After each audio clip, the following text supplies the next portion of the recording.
Kapag nagkamali sila ng handling ng pag-iimbestiga, kaya nga sabi ko nga, yung mga natatanggap ko, mga mensahe tungkol sa people power lahat eh. Hindi na biro yan eh. Hindi na biro. Anya, Kanya mabuti, bago maging mga destructive at violent ang protesta laban sa kanya, dapat siguro pag-aralan niya na pagbigyan niya ng mamamayan. Payagan niya na magkaroon ng bagong gobyerno. Administrasyon niya ng pinakamalaki. Iskandaloso na ang level yung ating kongreso.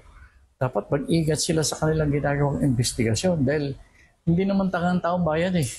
Malalaman nila kung drama yan o hindi. Kapag nagkamali sila ng handling ng pag-iimbestiga, kaya nga sabi ko nga, yung mga natatanggap ko, mga mensahe tungkol sa people power lahat eh.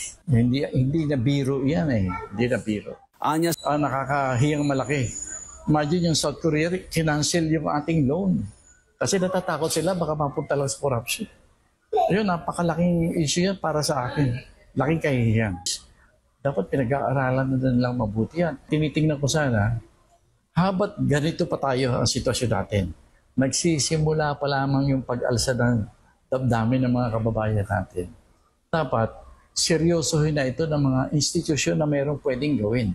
Na huwag na nang payagan pa na maging violent yung pamamaraan natin para magbago ng regime. Paano magpatalsik ng diktadura at saka yung mga talagang magnanakaw sa bayan. No? Naging modelo tayo ng daigdig noong 1986. Dahil talagang yung people power natin, very dramatic at saka maganda, peaceful.